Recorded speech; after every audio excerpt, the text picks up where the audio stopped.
Hello everyone and welcome to our YouTube channel growing minds. आशा करते हैं आप सभी अच्छे होंगे।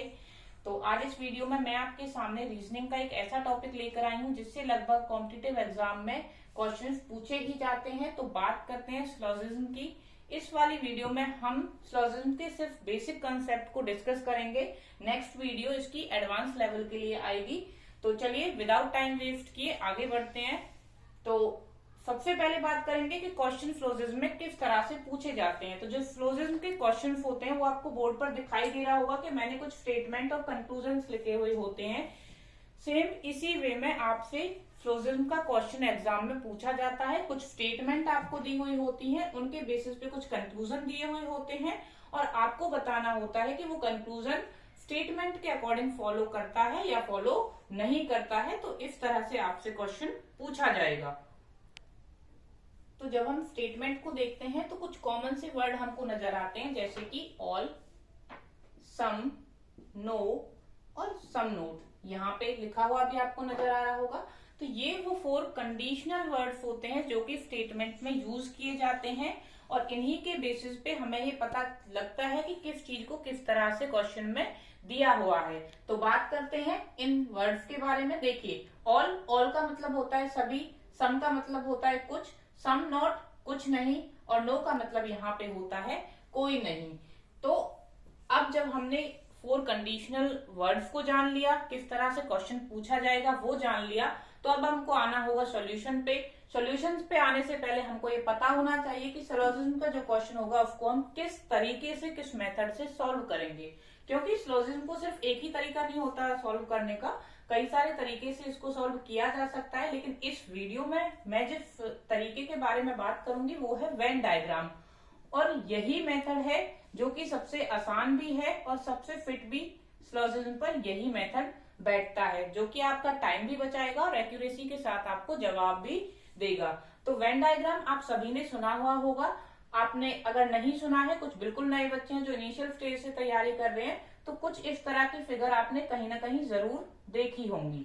ये जो फिगर्स होती हैं ये वेन डायग्राम की ही फिगर होती हैं और इन्हीं फिगर का हमें यूज करना है सिलोजिज्म के क्वेश्चंस को सॉल्व करने में।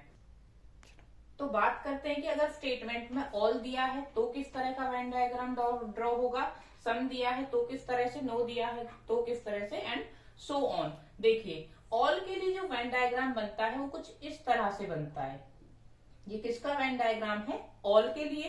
फिर अगर हम बात करें सम की, तो सम का जो वेन डायग्राम होगा वो इस तरह से ड्रॉ होगा।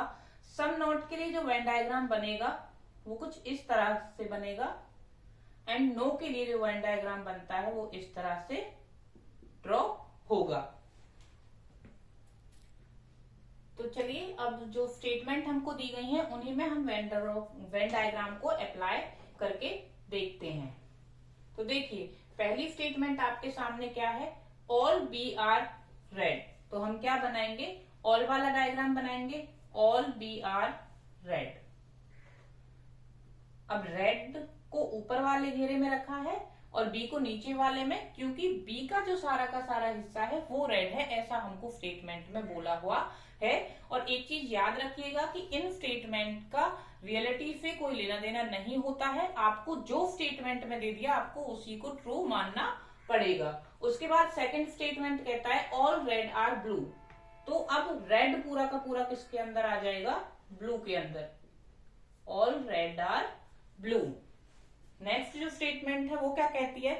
सम ब्लू आर ब्लैक। अब क्या कहा उसने? सम ब्लू, ब्लू का कुछ हिस्सा, यही डायग्राम ड्रॉ होता है सम के लिए।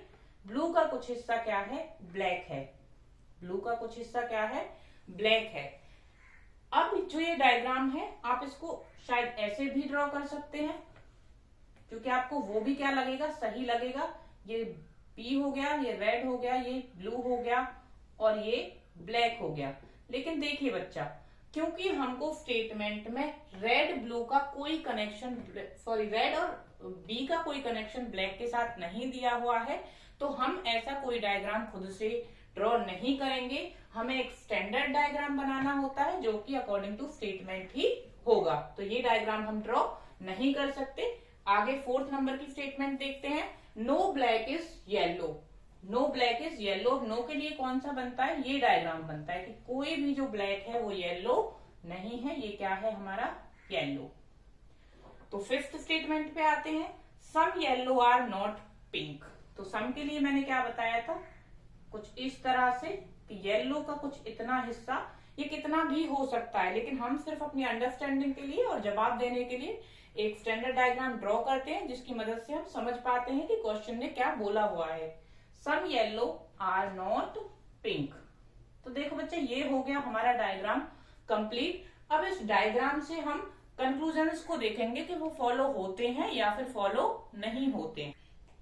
तो हमने अपना डायग्राम ड्रॉ कर लिया। अब डायग्राम के बाद अब हम कंक्लूजन्स को देखेंगे। पहला कंक्लूजन क्या है, सम ब्लू आर रेड। हमने क्या देखना है, रेड कहाँ है, ब्लू कहाँ है। ब्लू यहाँ पे है ये पूरा हिस्सा और रेड यहाँ पे है। ब्लू ऐसे है और रेड ऐसे है, यही है। तो क्या कुछ ब्लू रेड हैं? अरे भाई, ये ब्लू है जो, क्योंकि ये भी ब्लू का ही तो हिस्सा है और ये ऊपर वाला भी ब्लू है, तो इसका तो हमको नहीं पता, लेकिन हाँ ये कुछ तो रेड है। तो स्टेटमेंट सही हुआ ना। यस, स्टेटमेंट क्या करता है, स्टेटमेंट फॉलो करता है। नेक्स्ट कंक्लूजन को देखेंगे, some black are pink. Black कहाँ पे है हमारा, यहाँ पे। पिंक कहाँ पे है, यहाँ पे। क्या कोई रिलेशन इन दोनों के बीच डायग्राम में आपको नजर आ रहा है? अगर कोई भी रिलेशन हमको डायग्राम से नजर नहीं आए तो वहां पे जो कंक्लूजन होगा वो क्या हो जाएगा, रॉन्ग। नेक्स्ट देखते हैं, some pink are not yellow. Some pink, pink यहाँ है, येलो यहाँ है। अब उसने कहा था कि कुछ येलो पिंक नहीं है, तो जो येलो पिंक नहीं है तो पिंक का कुछ हिस्सा भी क्या ऐसा हो सकता है कि जो येलो नहीं होगा? तो इस चीज पे हम बात करेंगे जब हम एडवांस लेवल के कंसेप्ट को समझ लेंगे। नेक्स्ट देखते हैं fourth statement, some red are B. तो रेड में जो कुछ हिस्सा है वो बी का है, डायग्राम से हमें शो हो रहा है। ये सेम फर्स्ट वाले कंक्लूजन की तरह ही है कि रेड यहाँ पे है और उसके अंदर क्या है, बी है। तो अगर रेड के अंदर, पूरे रेड के अंदर ये हिस्सा बी का है, तो जो ये इतना हिस्सा रेड का है वो भी तो बी होगा। तो ये जो कंक्लूजन है ये क्या करता है, फॉलो करता है। तो आज इस वीडियो में इतना ही, क्योंकि ये आपको सिर्फ एक बेसिक समझ सिलोजिज्म की देने के लिए था। जो एडवांस लेवल के कंसेप्ट है अभी ये पूरा नहीं हुआ है, इसमें काफी कुछ रहता है जो हम नेक्स्ट वीडियो में डिस्कस करेंगे। अगर कुछ समझ ना आया हो तो वीडियो को एक बार फिर से रिपीट में देख लेना। आशा करती हूँ कि आपको जरूर समझ में आएगा। कोई क्वेरी रह जाती है तो आप कमेंट में पूछ सकते हैं। Thank you and keep watching.